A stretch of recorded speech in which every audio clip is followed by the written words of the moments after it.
పెళ్ళైనా పండగైనా వేడుక ఏదైనా పట్టుచీరల ప్రత్యేక వేదిక వారాహి సిల్క్స్. నమస్తే రమగారు. నమస్తే జయ. రమగారు, ఈ రోజుల్లో పిల్లల్ని చూసుకుంటే చిన్న వయసుల్లోనే ఉద్యోగాలు సంపాదించేసుకుంటున్నారు. క్యాంపస్లు అనేవి వచ్చేసినాయి. చదువుతూ ఉండగానే క్యాంపస్లో సెలెక్ట్ అయిపోవటం, జాబ్స్లోకి వెళ్ళిపోతున్నారు. జాబ్ రాగానే సహజంగా ఏం ఆలోచిస్తాం పేరెంట్స్గా? పిల్లలకి పెళ్ళిళ్ళు, ఆడపిల్లైనా మగపిల్లడైనా. చదువుకున్నన్ని రోజులు పొద్దున్నుంచి రాత్రి దాకా చదువుతోనే సరిపోతూ ఉంటుంది. స్కూలు, కాలేజీ, హోమ్ ట్యూషన్సో సపరేట్ సబ్జెక్ట్స్ కోసం ట్యూషన్సో ఇట్లా. ఇది అయిపోయిన వెంటనే ఉద్యోగం, పెళ్ళి, అన్నీ బాగున్నాయి. చక్కటి సంపాదన కూడా ఉంటుంది. కానీ పని పాటల విషయంలోనే చాలా ఇబ్బందులు పడిపోతున్నారండి. నిజంగా అసలు ఆడపిల్లలకు కానీ మగపిల్లలకు కానీ ఒక్క పని, కనీసం స్టవ్ వెలిగించి ఒక దోశ వేసుకోవటము, అంత అన్నం వండుకోవటం, అంత కూర వండుకోవటం కూడా రాని పరిస్థితుల్లో ఉంటున్నారు. ఇక్కడే మన ఇంటికి దగ్గరలోనే ఉంటే సంతోషం. అది ఎక్కడైనా వేరే ప్రాంతాలకు వెళ్ళి చదువుకోవాల్సి వచ్చినా, జాబ్ చేయాల్సి వచ్చినా, లేకపోతే పెళ్ళి, ఇప్పుడు నేను అన్నట్టుగా పెళ్ళి చేసుకుని వెళ్ళాల్సి వచ్చినా, వాళ్ళిద్దరే ఉన్నారనుకోండి, ప్రత్యక్ష నరకం కదా రమ్మగారు. చాలా ఏమీ తెలీదు, ఏం చేయాలో తెలీదు. అదే. ఓకే, ఎంత యూట్యూబ్ అనుకోవచ్చు, ఇప్పుడు యూట్యూబ్ వచ్చేసింది కదా, అంతా చూసి చేసేసుకోవచ్చు అని. ప్రాక్టికల్గా మనం ఇంట్లో చేసుకునేది యూట్యూబ్ చూసి ఒకేసారి ఇలా చూసి అలా చేసేదానికి చాలా డిఫరెన్స్ ఉండదు?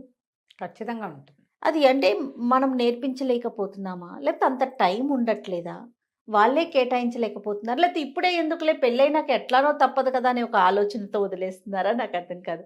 మగపిల్లల విషయంకి వచ్చేసరికి మగపిల్లలకి అస్సలు రాని పిల్లలు కూడా చాలా మంది ఉన్నారు రమ్మగారు. అవును, ముద్దు ముద్దుగా పెంచుతారు జయ. ఉమ్. మనకి లేక లేక అమ్మాయి ఒకటి ఏదైనా రెండు గబుక్కున పిల్లలు sick అయితే ఆ, గబుక్కున అంత అన్నం వండుకొని ఇంత కూర కూడా వండుకోలేని వండుకోకుండా పరిస్థితి. బయట నుంచి అన్నం Order తెప్పించేసుకుంటారు, ఆర్డర్ తెప్పించేస్తారు. చేసేసుకుంటున్నారు. లేకపోతే ఏ చుట్టుపక్కల వాళ్ళని మోసేస్తారు అవును.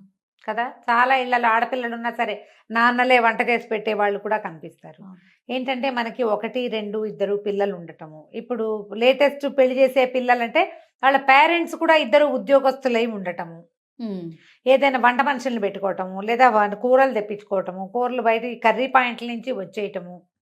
ఇప్పుడు వంట ఒకటే కాదు జయ, రోజువారీ వ్యవహారం పొద్దున్నుంచి సాయంత్రం దాకా, రాత్రి పడుకునేదాకా మనకి అవసరమైన అన్ని విషయాలు ఎవరైనా ఎక్కడి నుంచైనా ఏదైనా ఏర్పాట్లు జరిగిపోతూ ఉంటే మనకి వాటి మీద డిపెండ్ అయిపోయి ఉంటాం. మనం ఇండిపెండెంట్గా అవ్వం. ఇప్పుడు స్నానం చేస్తారు, బాత్రూమ్ ఒకసారి ఒక చీపురేసి కడుక్కోవటం చేస్తారా ఎవరైనా పిల్లలు చేయ? పిల్లలు అంటారా? ఆ. పిల్లలు చేయరు రమ్మగారు. స్నానాలు చేస్తారు, ఆ అండర్వేర్లు జాడి చారేసుకుంటారా? చాలా తక్కువ మందిని చూస్తాం. టవల్ ఆరేస్తారా?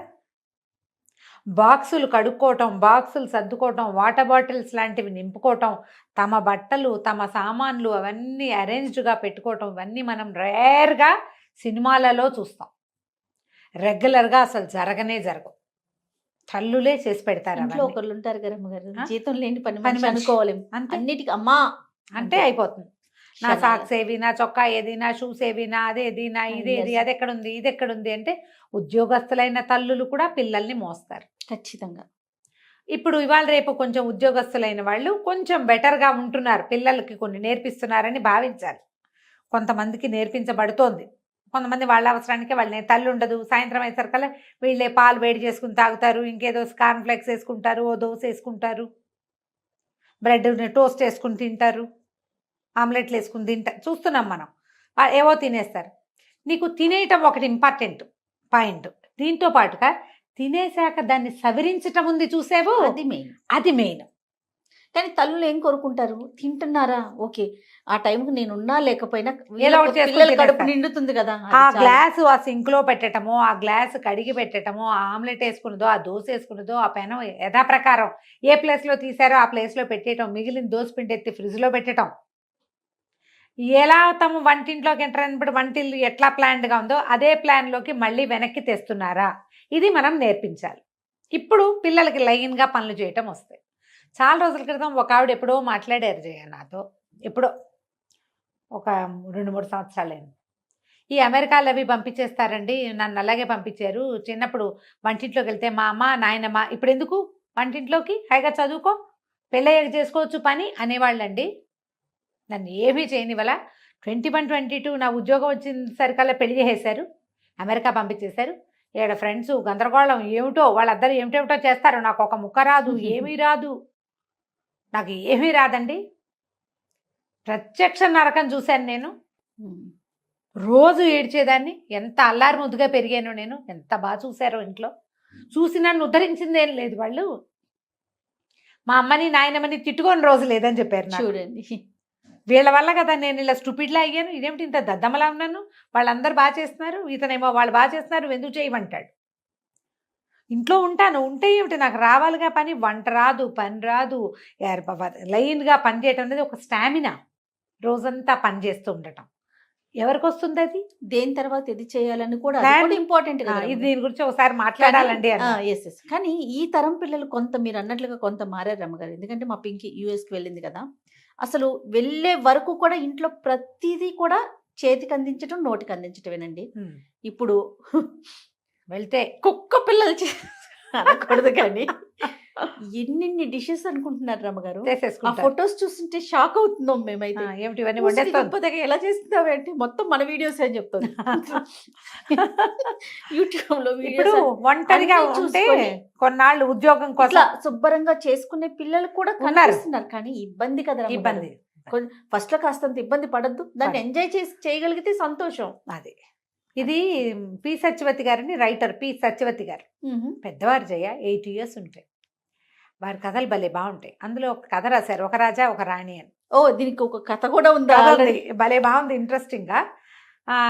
అమ్మాయిని వాళ్ళ అమ్మ అది ఎప్పుడే ఇంజనీరింగ్ అయింది, కాలేజీలో చేరి అది ఆఫీస్లో చేరింది, క్యాంపస్ సెలెక్షన్ ఎంతో బాగుంది. అది ఫ్రెండ్స్తో మాట్లాడుకుంటుంటే పని పిల్ల వస్తుంది, జ్యూస్ ఇస్తుంది, జ్యూస్ తాగాక జ్యూస్ గ్లాస్ పట్టుకెళ్తుంది. వంట ఆవిడ వంటింట్లో వంట చేస్తుంది. పెళ్లి చూపులు అరేంజ్ చేసాం, నువ్వు రా, నీకు దీని దగ్గరికి బీరువా దగ్గరికి ఏం బట్టలు వేసుకోవాలో చెప్తానంటుంది వాళ్ళమ్మ.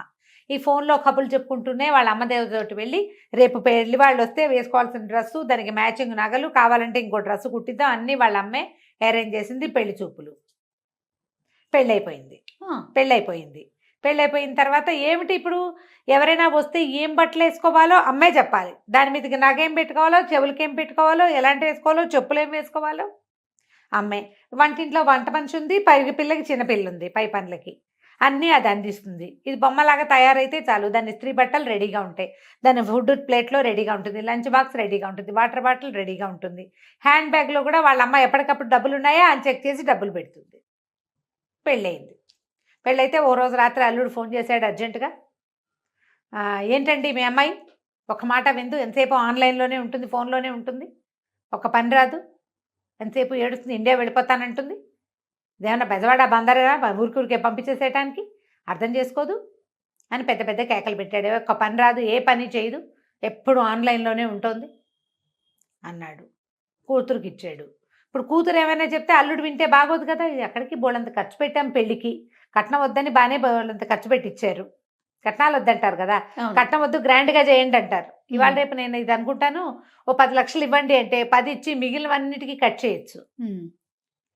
ఇప్పుడు ఈ కట్ చేయకపోతే 10 కాస్త 30 అవుతుంది. అంతేగా, 30 అవుతుంది. అన్ని గ్రాండ్గానే. కట్నం లేదుగా, కట్నం లేదుగా, కట్నం లేదు, ఇదే పాట. కట్నం లేదు, కట్నం లేదు. కట్నం ఇచ్చిన రోజునే హాయిగా ఉందనుకుంటారు కొంతమంది ఫ్రెండ్స్ ఉన్నారు ఈ మధ్య, పెళ్ళిళ్ళే ఆడపిల్లలు పెళ్ళిళ్ళు చేసిన వాళ్ళు. కట్నం ఇచ్చిన రోజునే హాయిగా ఉంది, మేము ఇంతే చేయగలమండి అని చెప్పేవాళ్ళం. ఇప్పుడు వెళ్ళలేవు ఖర్చులకి.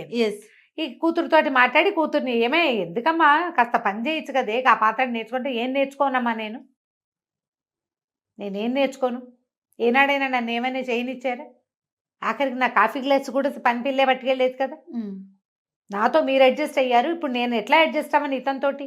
ఎంతసేపు నన్ను పని మనిషిని అనుకుంటాడు, వాళ్ళ అమ్మలాగా చేయట్లేదంటాడు, కౌంటర్ శుభ్రంగా లేదంటాడు, బాత్రూములు కడగమంటాడు.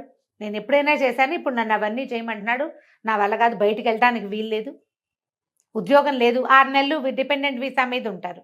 శుభ్రంగా అక్కడే ఉంటే నేను ఇదయ్యేవాదని, టీమ్ లీడర్ అయిపోయేదాన్ని. ఉద్యోగం లేదు, డ్రైవింగ్ లైసెన్స్ లేదు, పబ్లిక్ ట్రాన్స్పోర్ట్ లేదు, జైల్లాగా ఉంది నాకు ఇల్లు, పని పని పని పని అంటాడు. ఎంతసేపు ఫ్రెండ్స్ని పిలుస్తాడు భోజనానికి, వాళ్ళంతకి వెళ్ళి తిన్నాం కదా మనము వండాలంటాడు. నా వల్ల అవన్నీ కావట్లేదని లబో దిబోమని పెళ్ళాడు. ఆవిడకి గుర్తొచ్చింది, తను ఉద్యోగం చేసే రోజున కూతురు పుడితే వాళ్ళ అమ్మ, ఇంత చంటి పిల్లతో నువ్వేం చేస్తావు, నీ దారి నువ్వు జాబు పో, పిల్లని నేను పెంచుతాలే అని చంటి పిల్లని 6 నెలలు ఉండి ఆ పిల్లని తీసుకుపోయింది వాళ్ళమ్మ. 10 ఏళ్ళు ఆవిడ పెంచింది. తర్వాత 13 ఏళ్ళు ఈవిడ దగ్గర ఉంది. మా అమ్మకి ఫోన్ చేసి నువ్వే చేసావు దానికి ఒక్క పని రాదు అని పోటాడు. వాళ్ళమ్మని అవునే నాకు ఉద్యోగం సద్యోగం లేదు, చదువుకోలేదు, నువ్వు చదువుకున్నావు, ఉద్యోగం చేస్తున్నావు, నిన్ను ఉద్యోగం చేసుకొని వాళ్ళని నీ వెసులుబాటు కోసం నీ పిల్లని నేను పెంచాను. 10 ఏళ్ళు చిన్నపిల్ల నా దగ్గర ఉన్నప్పుడు నీ దగ్గరకు వచ్చాక పెద్దదైంది. నువ్వు అలాగే మెయింటైన్ చేసావు. ఇంట్లో వంట మనిషి ఉంది, పై పనులకి పని పిల్ల ఉంది. కొన్ని మిగిలిన పై పనులన్నీ నువ్వు సర్దావు. పిల్లకి నచ్చ చెప్పుకోమంటే ఈవిడ పోయి వియ్యపురాలకి ఫోన్ చేసింది. వియ్యపురాలతో మాట్లాడితే వియ్యపురాలు ఏరా ఏమిట్రా కాస్త ఆలోచించు, కొంచెం హెల్ప్ చేయండి. ఏం హెల్ప్ చేయాలమ్మా, ఇవన్నీ చేయలేకే కదా నేను పెళ్లి చేసుకుందంటాడు కొడుకు. అనేసరికల్ మరి పని చేయాలంటే నువ్వు చదువుకున్న పిల్లని ఎందుకు కావాలనుకున్నావురా అంటే ఏమో నాకేం తెలుసు, అన్నీ మంచివి, కాలేజీ ఇంటర్మీడియట్ కాలేజీ మంచిది మీరే సెలెక్ట్ చేశారు, డిగ్రీ ఇంజనీరింగ్ కాలేజీ మంచిది ఇదే మంచిది అన్నారు, 4 క్యాంపస్లు వస్తే ఇదే మంచిదని ఓ క్యాంపస్కి పంపారు, 6 డజన్ కాలేజీల్లో సీట్ వస్తే ఈ కాలేజీయే మంచిదన్నారు, ఈ సంబంధం మంచిదని నువ్వు చెప్పావు, నేను చేసుకున్నా అంతే. నాకు కావాల్సినవన్నీ మీరు అవన్నీ సరిగ్గా చేసినప్పుడు ఇది కూడా సరిగ్గా చేసి ఉండాలిగా మీరు అనేసాడు. ఈ పిల్ల ఏడ్చుకుంటూ వాళ్ళ ఫ్రెండ్కి ఎవరికో ఫోన్ చేసింది. నేనేం చేయను, నాకు అర్థం కావట్లేదు, ఇది ఒక జైల్లాగా ఉంది, ఎంతసేపు పని అంటాడు, హెల్ప్ చేయమంటే ఇవన్నీ చేయకుండా ఉండడానికే నేను పెళ్లి చేసుకున్నానని చెప్తున్నాడు సిగ్గు లేకుండా. పెళ్లి చేసుకుంటే పెళ్ళాన్ని చేసేస్తుందని మన కీర్తి చెప్తోంది కదా, వాళ్ళ చుట్టాల అబ్బాయి ఇండియన్ అమ్మాయిని పెళ్లి చేసుకుంటే వాళ్ళైతే అన్ని పిలవగానే అన్ని చేసి పెడతారు. అమెరికన్ అమ్మాయిని చేసుకుంటే అదేం పని చేయదు, ఇండియా నుంచి తెచ్చుకుంటాను, ఇండియా నుంచి ఆడవాళ్ళు ఏంటంటే మా అమ్మ చేసినట్టే ఎందుకు చేయమంటాడు, మా అమ్మ వర్కింగ్ ఆవిడన్నీ చేసేది, నువ్వెందుకు చేయమని అడుగుతారు. అవునవును, ఇక్కడ కౌన్సిలింగ్ దొరుకుతాయి, థెరపీలు దొరుకుతాయి, వాటికి వెళ్ళండి, మీ ఇద్దరు కూర్చొని మాట్లాడుకుని కొంచెం సార్ట్ అవుట్ చేసుకోండి అని ఫ్రెండ్ సలహా చెప్పింది. మన ఇళ్లలో ఇలాగే ఉంటుంది. ఈ పిల్ల చెప్పింది మా అమ్మ ఎక్కడైనా బిజీగా ఉన్నా మా వంట ఆవిడ రాపోయినా నేను మా నాన్న హాయిగా బయటకు వెళ్ళి తినేసి సినిమాలకు వెళ్ళి ఎంజాయ్ చేసేవాళ్ళం, వంట మనిషి రాకపోతే బయటకు తినచ్చని ఒక ఆసరా ఉండేది. ఇప్పుడు ఇక్కడ ఏంటి అన్ని మనుషులు నేనే అంతేగా, వంట మనిషి, పని మనిషి, ఇంకో మనిషి, క్లీనింగ్ మనిషి. కొంతకాలం గడిచింది, వీళ్ళు ఎలాగో అడ్జస్ట్ అయ్యారు. వీళ్ళకో పిల్ల పుట్టింది. వసుంధర గారు కూతురు దగ్గరికి తల్లి వచ్చి పురుడు పోసింది, పిల్లని నేను తీసుకెళ్తాను అని చెప్పింది. చెప్పేసరికి ఇంకో యువరాణిని తయారు చేయండి అన్నాడు అల్లుడు. వాళ్ళ అల్లుడు తండ్రి ఏమో పంపించరా, వాళ్ళే కాదు మేము కూడా ఉన్నాం కదా, మేము పంచుకుంటానులే, ఆవిడ ఒకదాని మీద పడేయకుండా పిల్లని 4 రోజులట్టు తిప్పి కొంచెం పెద్దదయ్యాక మీకు ఇస్తాము అంటే, ఈ అమ్మాయి ఏం చెప్పిందంటే వద్దమ్మా, నువ్వు అడ్జస్ట్మెంట్ నేర్చుకోమన్నావు, నేను నేర్చుకున్నా, ఇప్పుడు కూడా ఈ అడ్జస్ట్మెంట్ నేనే చేసుకుంటా, మాతో పాటే ఉంటే అడ్జస్ట్ అవటం మా పిల్లకి అలవాటు అవుతుంది, మీ దగ్గర ఉంటే అవ్వదు, నేను నా పిల్లని నీకు ఇవ్వనని చెప్పేసి. ఈ కొత్త డైలాగులకి తల్లి ఆశ్చర్యపోయింది. ఎందుకంటే జీవితంలో ఒకసారి కనుక మనం ముందుకెళ్తే మనకి తెలుస్తుంది. పెద్దవాళ్ళు ఏం చేస్తామంటే మనము పిల్లలకి చక్కగా ఉండటం, మేనర్స్ గీనర్స్ నేర్పిస్తాం కదా, నీట్గా డ్రెస్ చేసుకోవడం, బాగా కూర్చోవడం, కాళ్ళ దగ్గర పెట్టుకో, ఇలాంటివి చెప్తాం కదా. లైన్గా పని చేయటము, అడ్జస్ట్మెంట్ ఉండటము, లొంగి ఉండటము మనం ప్రాక్టీస్ చెయ్యం, ఇవ్వం మనం. వివాహం అనగానే లొంగి ఉండటం, ఆడ మగ ఇద్దరు కూడా ఎక్కడో చోట దిగటం, ఆగటం, తగ్గటం, లొంగి పని చేయటం, ఈ ప్రాక్టీసు కావాల్సిందే. దీనికి మొదట నో చెప్పటం నేర్చుకోండి. ఇది వరకు చెప్పాం మనం ఈ మాట. పిల్లలకి నో చెప్పాలి. వాళ్ళ చేతుల్లో నుంచి గ్లాసులు ప్లేట్లు తీసుకునే పనులు చేయబోకండి. తిన్న ప్లేటు ఎక్కడ పెట్టాలో అక్కడ పెట్టి తీరాలి. ఆ అమ్మాయి ఐఏఎస్ చదువుతున్నా సరే, ఎంబీబీఎస్లు ఐఏఎస్లైనా దీనికి ఇది కాదు. ఎవరైనా సరే ఎక్కడ కూర్చొని తినాలో అక్కడ తినాలి. ఆ తిన్న తర్వాత ఆ ప్లేట్ని ఏం చేయాలో అది చేసి తీరాలి. మీరు అలా చేస్తే కనుక మీ పిల్లలు చాలా హాయిగా ఉంటారు. సత్యవతి గారు ఆ కథ చదివాక నేను వారికి ఫోన్ చేసి మరి ఈ కథ చెప్తానండి అని అడిగాను. చిన్న కథే, 4-5 పేజీలది. ఎంత 2 పెద్ద పెద్ద జీవితాల గాథలు అవి. అంతే కదా, ఎంతమంది ఇట్లా సఫర్ అవుతారో జయ. అవునండి. పెళ్ళాం వచ్చి మా అమ్మలాగా అన్నీ చూస్తుంది. ఎలా చూస్తుంది? నీతో పాటే ఎల్కేజీ నుంచి అన్ని పోటీ పరీక్షలు రాసిన పిల్ల మీ అమ్మ ఎలా అయిపోతుందో చెప్పు. ఎట్లా అయిపోతుంది? అన్ని పోటీ పరీక్షలు, అన్ని చోట్ల కాంపిటీషను, అన్ని ఉద్యోగాలకి వెంపర్లాట, ఇవన్నీ నీతో సమానంగా చేసిన పిల్ల మీ అమ్మలాగా ఇల్లు గడగటము, వాకిళ్ళు గడగటము, వాకిట్లో ముగ్గేయటము, పువ్వులు కట్టటము. పువ్వులు కట్టడం రాదు మా కోడలకని ఒక ఆవిడ వెటకారంగా చెప్పారు. అదో పెద్ద బ్రహ్మ విద్య. రాకపోతే పోనీ, వరకు నేర్చుకునేవాళ్ళం చిన్నప్పుడు. ఎండాకాలం పువ్వులు కట్టడం నేర్చుకోవటం, ముగ్గులు వేయటం నేర్చుకోవటం, మెహందీ పెట్టడం, అవన్నీ నేర్చుకునేవాళ్ళం. ఇప్పుడు అసలు ఏవి పిల్లలకి, వాళ్ళకి ఇంట్రెస్ట్ ఉంటే నేర్చుకుంటారు, లేకపోతే లేదు. అవి వాటికంటే చాలా అవసరం ఏంటంటే రోజువారీ ఇల్లు నడిపే చతురత కావాలి కదా, కావాలిగా. అవునండి, అవి నేర్పించండి, ఆడకి మగకి కూడాను. డెఫినెట్. ఆలోచించండి ఇలాగా. రైట్ రామ్ గారు, నమస్తే. నమస్తే జయ.